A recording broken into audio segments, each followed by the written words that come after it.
kulonda bwe kwatambwire Uganda yona ayinga amakanda tuliraga simba wano mu Busoga tutemeteme tubone kwatambire kutya ni bani abasinze kufunamu ni bani abaluzinze of course mu kulonde ba yabaluzinga n'abaweninga so kitegeeza nti eriyo side yafunamu ne side efiirwa otudde okubanga tutambulira kutika tukayite matema kale tutandikire ku kino olowooza abantu baatuukiriza kire kye baakoba nti no Kadaga no vote kyatuukirire ndowooza ba allies ba abomu Kaire Kadaga bona babise bona babise buti ba abali anti Kadaga abasinga kyamaze kyabaliya ndowooza babise munga basatu. Yes, because Busoga irina ba MPs anana bana Busoga kube MP anana bana yabisisa ba MP ba NRM 26 ba flag bearers ba independent then ba independent because abo opposition ba bayire munana opposition munana abo ba nupu munana then kwa ba FDC mulala then balabandi bali independent kalibone flag bearers abina mukaga gaita ko munana abasatu na bana oteko wa FDC asatu na batano yes then abasigaire ba independent yes omuli omukube ensingo okwenda aliwa Passis na Muganza pass because yena butitu malanti ali independent era minister ati amawale ba minister batyama singa abeti ekyo yandebera ati ameno anti minister mu kino ekisana nitire bwa nasigala nga minister of course waliwo omukisa okumwongera akoze bulungi takoze bubi buti okulonda nga tuwumba songa bulungi omuntu ategeere okulonda kwatambwire Busoga erina statement gye yakoze kubabaka ana n'abana oidi tuli kugeja ino okulonda kuno bolinsi we bane okulonda eba ni sides ibiri edisinga kuba damani buti mu Uganda tulina NRM ni twaba ni National Unity Platform abagebedde bya America mulimu balina Democrats n'aba Republican era politics wa America atambulira bwataba mu Democrat aba mu Republican votinga sawe no mu Republican Donald Trump naliko so ni Uganda sawe no bweri especially Uganda idienga ekibiina ekindi kyo kisigalawo waliwo awo ndowooza walipo DP NRM twava ku DP NRM twalira ku FDC NRM ati buti lwaki ebyo bifaawo DP UPC lwakuba babitandika bavaawo nekiro kyo yakitandika bwalivaawo kyona kidasebengerera eki NRM NRM bakizimbye kibiina kikulu NRM president kankubuzeeko nakubuza ku olwera ku podcast kuno kwena nakubuza nti if not president Museveni mu NRM nani obundi vice chairman Alhaji Moses Kigongo so nekyo birebe bina UPC DP bifiirewo oba bisebengereire lwakuba nti ababitandikawo basirawo yasebengerera kuba baba bali mu buwanganguse yes ni ba member of parliament bebafunye yes ati buti musobola okuba ni ba member of parliament aye obukulembeze bulo bwokuntwiko because enumere UPC yalingana ba president nga president ne yakitandikawo mwene yakitandika lwa mulama gwa kuba president Obote DP semogere yena yadde mulama gwa kuba president NRM but NRM ngolese kyo kuba president bona banabanga bavire obasobola okugemyamu ku ababaka atira kuba kizibu ino NRM kugemyamu ababaka after president Museveni bayira kusebengerera irala oli kunoma abakulembeza abali mu FNL kobera inconvenient if not president Museveni kuba ekisooka wekidi bulungi nti NRM eri mu entalo but president Museveni ezira kibina kizira mu ntalo but president Museveni kankobere yes eza kibira kiziza mu ntalo president Museveni aliot baba waka muzeyi waliwo akali butinze muzeyi wange yafa muzeyi bwe yafa muzeyi bwabaawo aba ne respect yo ya commanding mu baana nti nimwe abali ku kontagana abaana musobola kuba nti muzeeyi mutyamu ku muzeeyi mwamuwa ekitiibwa ekyo but ne president bwali mu NRM nti lwakuba baba akaaliwo abakubagana mpola aye munna president Museveni bwaliva ku bukulembezi bwa NRM olw'ensonga yona olibona NRM balina entalo buli omu ayenda kuba wangulu ekyo nekijja okusooka era kyova bona nti abaka ba parliament wano mu kulonda oba onendize kukulonda ababaka ba parliament abandi aba opposition nambe eyagire mu parliament abandi baidye lwantalo daba NRM balwanagana NRM ni NRM balwanagana wa NRM alikoba ati wakiri opposition aja ekyo ekintu kyabaire ni mukayunga kyabairemu yes kyabaire mu Uganda yona nga bali kulwanisaganya ndoza district dabaire entonodity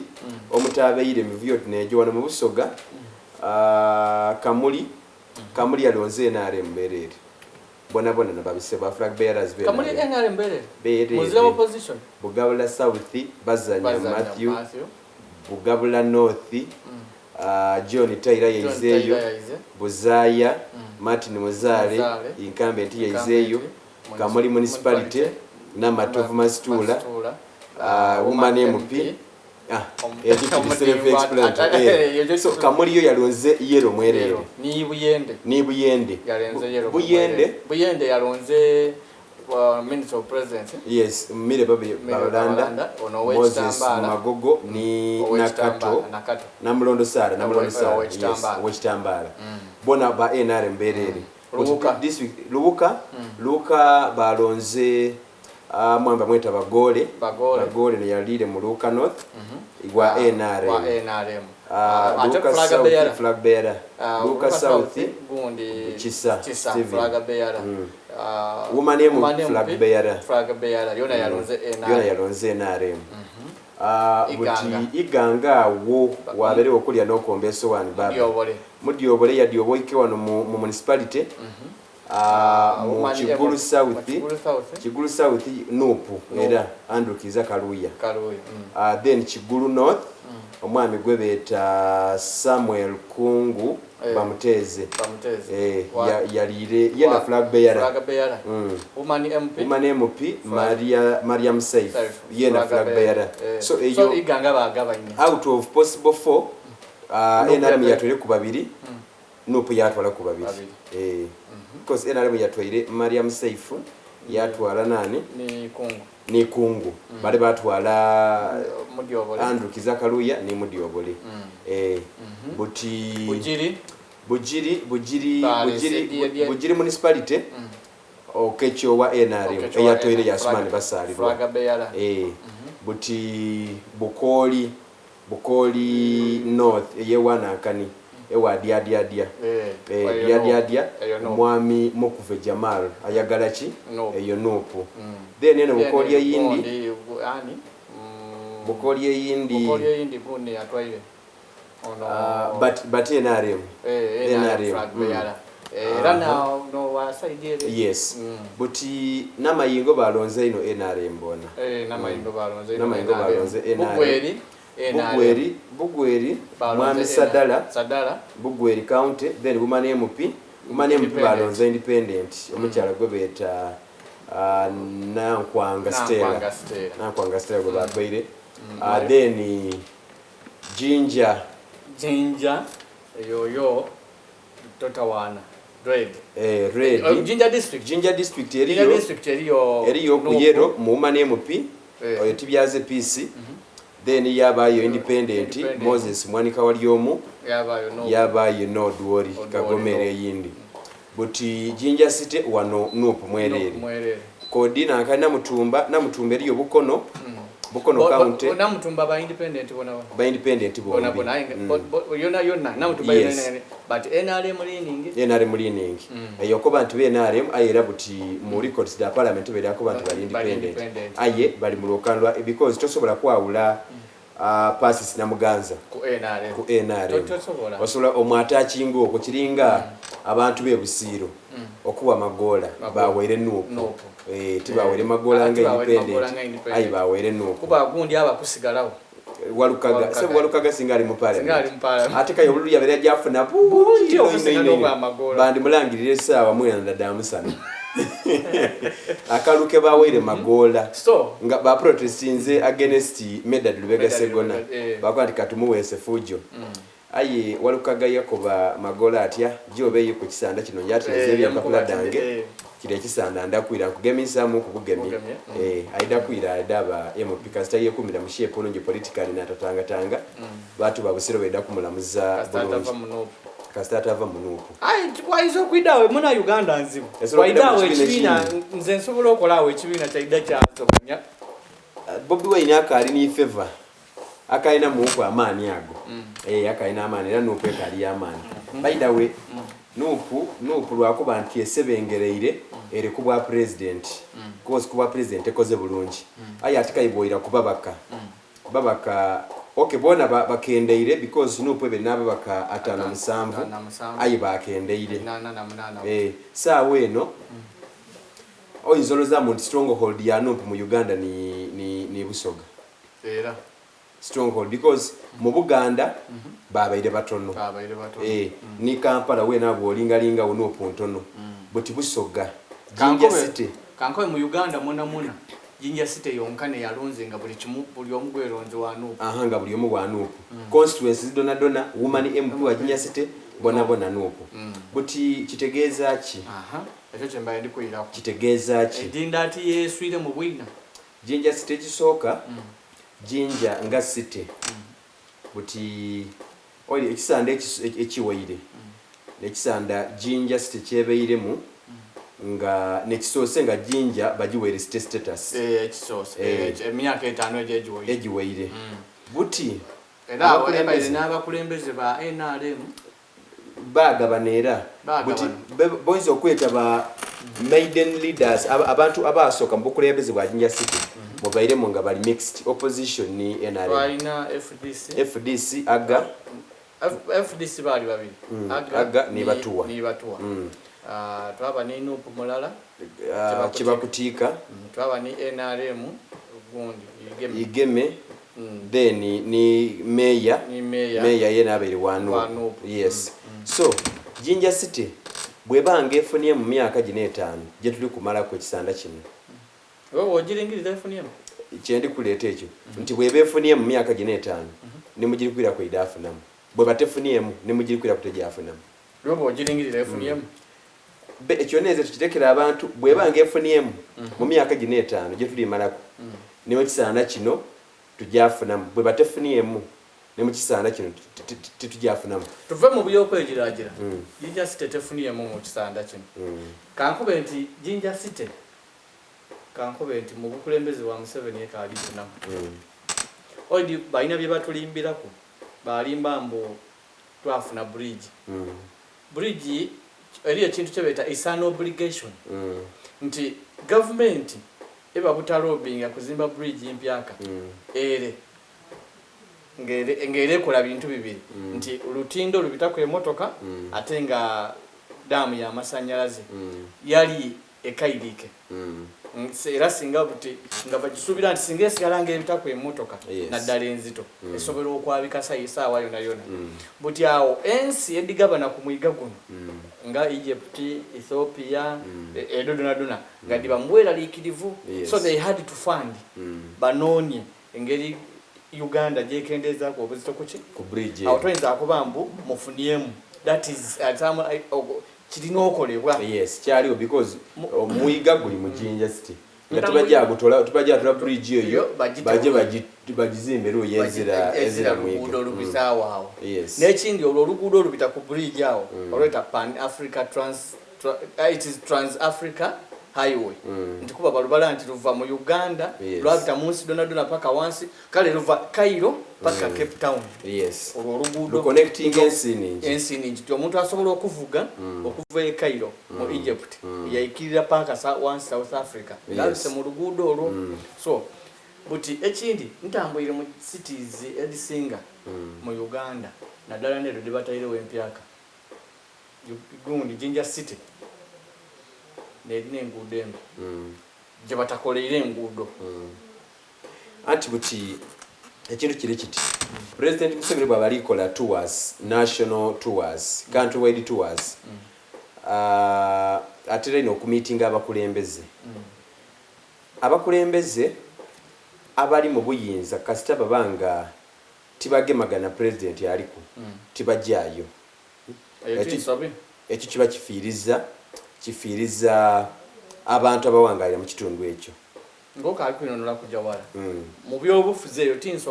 eyo nsobi because butikankobereku omuntu kasita owangula kifo kyonna oba oli gyakola ne gavumenti eri mu buyinza in fact oba oli mu gavumenti example nene yagundi eya ono omuyindi omuna Uganda eyafuuse meya wa New York City nti akolagana ni Trump waire nga beyogerera ebisongovu basooka beyeekera awo naddala nga yankamala okuwangula obukulembeze obwo but recently wano batyaime bakuba nti for the good of the people of New York tulina okolagana buti wano mu Uganda waliwo endowooza gye tulina enkyamu nti bw'oba opposition tulina ku meetinga mukulembeze w'eiwanga because chief Minister of Finance mu Uganda ni president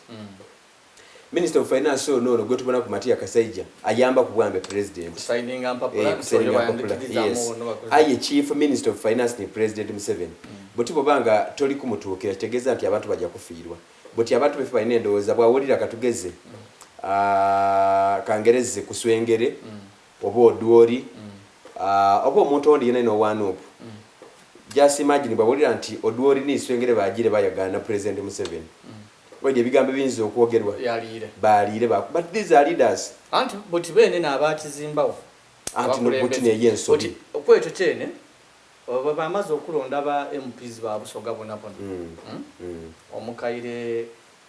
mama Kadaga ya kola meeting ngali kwenda bona meeting ti yabaire ya NRM yabaire yaba MPs bona ababisemu mu Busoga bayidi abasinga bayidi aba NRM abanupu aba FDC yo FDC timulana ayo mulimu abalobye anga ata abalobye banupu ababajire yo balire sente da NRM anti butino obo obuzibu tulina bwe manga maze okubitamu mulina okukolagana nga abakulembeze n'okutuukiza because government eba ni policies dayo kye tulina okuyikiriza nti kasita oba ofuna ekifo ekyobukulembeze kyona oba oyingire mu gavumenti oba oli mu gavumenti kyekoze obubi kyona you're accountable nti waneeno emyaka 5 kali oli mbaka wa parliament oba oli meya ayi tolikolagana na gavumenti iwe ojatula wa sente dijokola abantu byebenda ojadi tolawa because mukulobinga eri abantu nga bajja bayogera n'oyo chief finance minister president koba nti nga tukalina kulingira ku bya budget biki abantu bange bali bubi waneeno president asobola okumulinga because president ana budget yena asobola ogema ku yakoba atya eyembera abantu bali bitamu tinonji bakolera otinoti niweta ba budget yes president asobola okuba parliament okubisa ekintu oba minister of finance amkuba ati bantu bawe batereze kino yalo tibasobola kukiroba so nze ndowoozamu nti Busoga muno ndaje twalonze twafuniemu bati twafuniemu abantu bene baweera abantu bano because kyendi Busoga wano nti balangirire nga abantu abawangwire buli gwe balangirira inene yawangwire ezira gwe bayibire gwe bagezizaako okuyibira security ekikwe wonsa security ne yalemeisa security yakubye ngati mulango omuntu akozeshi omuntu omutuufu abiseemu for the first time yes baba era n'abantu bona abachi bali kwebaza security ni ba returning officers nti against all odds against all the money that was there abantu bakoze eki babirese balangirira ebintu bituufu so buti abantu trust gye bateri mu bantu bana will these people pay the trust that abantu gye babateiremu kuba ngolese omuntu okoba nti katuwe gundi ajalyeko kijamala kikukose nti olikoba nti ajalyeko ayi amadiga jatandika okugwa ekigudo kijobitamu kibenga kibitikamu otandika okuloza ku mukulembezi gwe walonda ayi nga alobye oti amana omukulembezi gwe walonda asobola ku addressing ekizibu ekyo lugudo olwo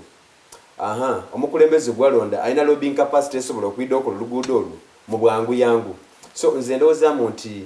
mu kulonda kwe twalonze ekisooka abakulembeze balina okutegeera nti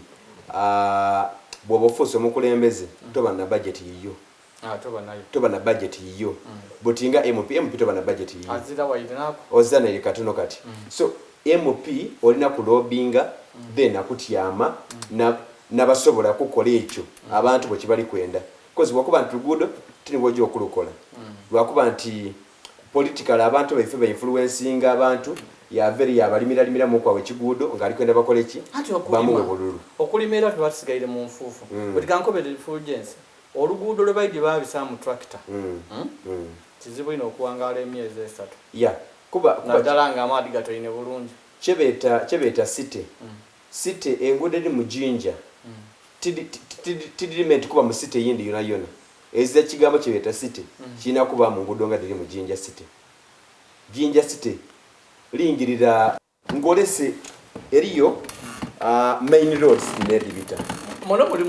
main road ibiri de bakola kudonka main street ni Obote ate no Kampala road gondi Skindia okuvera wansi ate soko oveni ni mu town wagati ni site wagati jako kumandi kumbali ezira lugudo kumbali mbali eyo je budondo alolufu iwo bugembo bite ku kikairo otyo obone ekiri eyo ololu kujja kuwala lunolo bitamu industrial area okuva ku Danlo okuwana ayo di factories imekediri yawo okuva ku Danlo paka ku steel rolling ngere awo na wali bidiko na wali tip top na wali yani imekediri yawo so buti kyova nkukobye nti obukulembeza abantu bwe balonda ekisanda kire ekiwe bwe banga bukozi ne buno bwidakola bwe batibukoze bwe bona tibwidakola bwe bwali mixed buno tibuli mixed na dalo bwa Jinja City ayeti bwali mixed ayo omuntu yali mu bwenare yali mulala yali honorable Igeme abasigere bona na bali opposition ni mayor opposition ekineraliikiriza nti batandikiro oidi nkobe nti omukulembeze ngaba MP betulonze kuba buti mu parliament ya Uganda yona awalala Rebecca Kadaga ndowooza ni Moses Ali ndowooza the most senior people mu 12th parliament eri kujayo but Rebecca Kadaga bwe yabeese boogera ebyokolera Busoga bana abandi baalo bati batandikire okutulaga nti they are failures kuba olobye n'okusinkana Kadaga gwedi nti n'omukazi alwanirira Busoga ku buli kimu nga tali kukutaamu biki tibatandise kufailingirawo basobola okuba n'ensonga daiwe ayede ensonga anti ede ensonga ne diremesa development kuba omuntu akwese tusinkane tuteese nga Busoga tubone bwe tujja okola meeting tiyabaire ya kuteesa bwe tujja akola yabaire yakweyozayoza kweyozayoza maybe singa batayi meeting endinga yakutyama kutema mpenda kubona Busoga efunye mwetya okugabana ku cake ya Iwanga ati kale yabaire yakweyozayoza ayi nabaire okusinzira ku byabayireyo yabayireyo n'okuteesa Busoga tugikoze tutya tukolagaine tutya nga ife nga tutwire wendawukana nti ono okuba omukaire yakobya ati bwe tujire nga tujire noneza Busoga bana mutolewo toba mu parliament okuba embo kasita oyo n'opuna ali kulwanirira ekyo weno wa NRM obo bonanga kisawo Busoga kirwanirire ate ngolese ekyokuba nti amakanda tugasimbe eno mu Jinja City wano waliwo ekintu ekida common good of the region buti ababaka banga bagire mu parliament balina okusooka okweyambula ebibiina bakuba nti I am here because of embera Busoga parliamentary caucus ibiri buti kuluno can we have one parliamentary caucus choche babayire ku meeting je baba eyo joli court yakweyozayoza lero je babayire ku ngabaliko can we have one but if some have already refused started refusing to come tegeza we olibona lwakuba abantu babutambala tibayizizayo muwanga kivumbi abera n'engeri jagemye Buganda parliamentary caucus ngataidi nga bwe batoka ku batyanga tibaidi cha bibina but if Busoga can have one language nga bajja mu parliament for the good of Busoga because ekintu ekigaso weidinda kigaso na mutumba because Jinja eno ni capital state ya Busoga ndio nani dia yakobye ati wali watubeere nze ndi nti ekigasa bujiri kigasiza idinga ekigasa ekiri mu Busoga mu jinji ekirungi katugeze tuwogera ku irwaliro ery'abaana erina Rufenya irwaliro bwe balyongerako capacity ey'obutanda bwe balyongerako capacity ey'ebizimbe kigasa ne wena Mutumba because it is a regional referral hospital wena Mutumba alina case y'omwana ero byena Mutumba ajja kumuleetawa nze okusinziira nga bwe eirwaliro eryo ligasa okuviira irala mu Buganda. So buti tuwogerere ku ekyo nti bwe tujja abakabe bajja mu parliament olinaleeta ensonga oti neeyo nti bana twongere tutya amaani mu regional referral hospital y'abaana mu Busoga oweeka mulitalina kukisimbira ikuuli obwe bugiritanya because yajagireeta singa bayikiriziganya nti we tweta meeting nti yaife tuna ba MPs ba Busoga nti tuna tutyame watya walala nga timujja kubamu akuba ati abajire ye bali sente da NRM kuba tuyikirize tulobe Busoga yalonze ba MPs but era Busoga bwe bange yedo okufunamu wailenga tukobo opposition na lese idea ikiriza loba bali not amani kadaga yes but kankobereko ekintu ekiretere Busoga okusigala mu mbera gyerimu abakulembeze ne songa nambanda abakulembeze ba Busoga bali mu divisions buli omu ayenda abe wangulu wa mwine buli omu ayenda bakube nti ebusoga gundi naaliyo ekintu kyebeeta enkwe butika nkobere kuli mu kalukano mwabeere mu enkwe ningi enkwe buti enkwe ndo mu kaluda awire can we sit together buti abaka ba parliament mwabise mwena mwena abakange bu mwabise enkwe tudize kumbali tukolere Busoga because ekyenkwe nekireterenga kokasedo okuba ibiri nekire kyo kulwana superiority nti butini zaali wangulu nize kya person wa kokaseno nize wa kokasere buli omu kwenda kola ki oyatko bati nayogerera parliament NRM once ayi ba amulesa ayogerere buti Abasoga ndoza bamusindike ngejja jogerera kunsi ni muigulu ndoza bakaibe tisoko ekine jamu muigulu nti Busoga okufunamu mu kisanda kino kye tulimu baba kakwira wati walala olibona bwe mubani caucus meeting nga Busoga MPs mwaja n'ensonga eti omuntu mala yagirizinga mwaji backing up mwena katugeze wali omu agirese mukuva backing ani owundi serwanya Busoga mwabanga muri kogero limirutya ajja kuba muzingiza n'abantu bedakuba ntya Busoga kuli no waliwo unity boti ekiri kwitanga Busoga mukulembeze bali kuvaawo buno unity ebeirezirawo buli omu alwanira kwenda kuba wangulu so boti abakana n'abana nga Buganda wadi Buganda ina abaka 100 plus 100 I think 120 around MPs aye munako kase bajiwe ekitiibwa wana muwanga kivumbi yo bamukubye kigwaye abairenga bwayogera mukokasi eibweyo abaka bamubuliriza owe nali mwawuliriza baida batyama basoka beyambula political parties deiwe balingira Buganda nti Buganda era banamboze babataimeyo nga kivumbi nali kuchayalinga tiba banene Baganda Buganda efunye mwetya ku national cake Buganda igabaine kwetya buti nekyo Busoga olaleta kike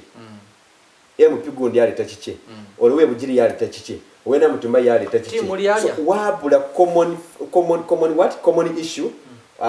president wa government Jesu Rogema konti buti Busoga ndoze ensonga eneri ebabisa bubi because odinga Busoga singa wali wa amani obukulembeze okuveire emyaka egibiseku singa oluguudo luva kwamba kotipaka mbula mutibalo koleira balekera muntu ati bandi bale ba boycotting Abasoga ababaka ba parliament bakoba anti be oluguudo olu lukolebwe singa lwakolebwira ayi lwakuba buli omu ajayo asaba basa buli omu ajayo asaba bibiye boti abandi balowooza bati oluguudo olwo lugasa omuntu ali mu idinda naali kamuli kuba imende ni districts mwelo bita yes Jova nkubye wali owe bujiri alaba kutegera nti lumugasa Jova nkubye wali nti alowooza nti bwe baida ni balwanirira na Rufenya bali kulwanira bajinya city bonka aba mukyamu biko kiringa yebo obulira nti waliwo services edeyongere ku Mulago ekyo kisanusa Uganda yona because Mulago is a national referral hospital bajja ku referring ni bwona bajja ku anti Mulago na bwano Busoga jinja regional referral hospital eri abana nalufenye bwanga likweyongera ku Busoga ne beri kolaki beri kufunamu so zeroza munti obukulembeze obuli kujja isanda 226 237 bwe batage magana era Busoga tejjafunamu ne likiti bajavjayo buje batyo baveyo nga bali kuvayo bwe bavireyo eza nkobera ku ensonga abaka ba parliament bali kuvayo je babere ku nganda leti bona bakoba nti Busoga olumbaka we bugiri yaida olwere yaida bakoba nti bana for the good of Busoga nga bakatuna tuna tubekuko obona nebintu bibalina okugemagana byonna bibale mu babayireyo nani abayirateesa abayirateesa kubasalirwa abayirateesa bamuswiri ani ateesa wo ono yena abayirateesa ono batu ateesa buti yazala ku nsonga da health abayira abayina gundi okwe ayengera ni bwagiteesa towulira ku mubaka wa gundi nti ali ku mubakinga anti bunange ensonga agisigaire mu yenka buti batu bayogera ku nsonga yona baloza nti mwena ali kwetaayo ife butunamubakinga mwene dafuna credit olitegera basa aliro yabenga n'ensonga dali singa mu parliament ayinga ababaka Abasoga bafuna mikono bati afena kyo yenka because they didn't bana mubakinga nikibita because basa ibana private members bill dali simwene ng'omuntu nga ababaka Abasoga basobola okudibukira dakola impact ate babere badimulekera kyebatayidi nti oyinza obutafuna chance eyokola ku floor ya parliament but there is this time okufuluma wano banamawulira abo balina engeri gye bakuba okukubuuza ku nsonga odinga era nga batuwa nibasalibwa bamala okuteesa ku nsonga mule era bayira wano nibonka abawaayo views abajogeraku era gavumenti eno gyobona ewuliriza kyoyogerere ku floor yamala yawuliriza ni bano bayini waire bakyogerere ku luya gundi outside the gundi aye nga kigemaku ekyo kyona bakiwuliriza aye nga tibakola ki so ndoza kuba already ni mu bano betwalonze mulimu era abakoba mbubo tibenda mawulire buti otayenda mawulire obo jaga soti abantu because ate bankoye mu mulimu nowo gwo bayirogira mbere wagira mubafire yoba mubaliyo mubajire mbuye nakubambwe abamawulire tayenda ate nga nekibisa era mulabuna bubi mwamufuna bubi yamala bamufuna bubi tininze abamufuna bubi honorable lwansa sulasara bande twabaire kutale center kuba we bamazo omulangira twakuba tuje tumukola abantu bakoba atajja atwa akuba tayenda bamawulire akuba be tuje amale kuloba tiyaba wele bwi agire yatuwo ogire faki yatuwo anti no kule bamufuna tikiwulirangako aye twabaire kutale center butendikobera ekiwo abandi bakwe bati oyo yako batayenda bawulira tajja kuba wani mu mutawana ali kujja buje lwakuba be katujeyo atubinge bapati katujeyo akole ki atubinge era bwe twafu nkyova nkukobye ekikwewunisa eriyo nirwa abairandagana nga mutawuni omwo yakuba ati munamu mutuyambe ekintu tukole ki twakuba kijja kumera ki era kidabitawo ayenze kyomba tekiwulirangako ayina kiwulira kutale senta ng'abaana baliko bambu yetayenda mawulira biki bamufuna bubi butika nkobere tuli kumaliriza Busoga statement yange erinda leti Busoga abaka ba parliament abantu balonze aya abaka ba parliament bo batage magane Busoga tejafuna mwera kyo kituufu buti ayenze ndikatiriza kino aka ba parliament aba Busoga okugemagana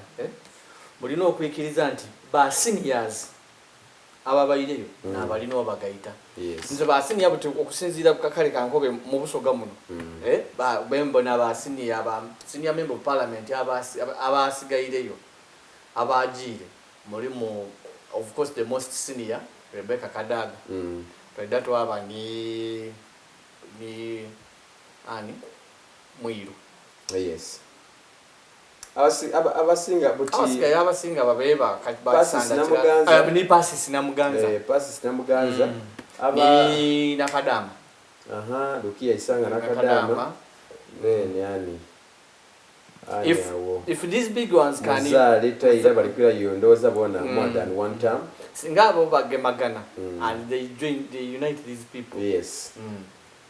but ati buti bana balina okuspearheadinga unity eyo mubaka ba parliament abalina okugispearheadinga ne bana ababaire yoko anti buti ababaire yoko ndikuwe buzamu engeri endawukana gino ginavawo kuba bwe tulinga mu Buganda nga bwokobye nti bajja bwe Buganda caucus batolawo ekyebibiina kiki kyonka kye bakomako ne bwa minisita babusuula bagundi abo onaani ono onayogera eno yali ku minister of tourism abaire minister still minister obwa minister bategera nti saawa dino kyetuli kujamu Mwanga Kivumi Buganda tetukwogera byaba minister tetukwogera biki so by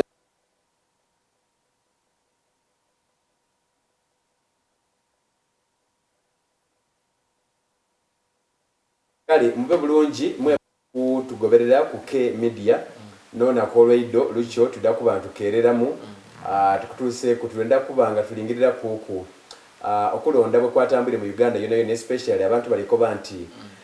waliwo ebikonge byasuulibwa mu parliament eno nga bere bikonge nga abantu balekera okubabonanga babaka ba constituency babonanga babaka ba Uganda yona abantu nga Ibrahim Ssemujjunganda abere yasizinga okuba ombaka wakira municipality nga abantu bamona ngombaka wa Uganda yona ensonga bwe ba mu parliament ombaka omuntu nga akali kubuuza nti ombaka ngi bona sinika ajogere ku asoka yebuuza Ssemujjunganda akyogere ku so abakanga ira olweido tuongere okuba ntugayagaya mu ku nsonga eyo ojatandika okyaza abantu then abandi kubabaka ababisemu n'abaviireyo n'abantu abali mu limelight ya politics dakutandika okubangako okunabo wano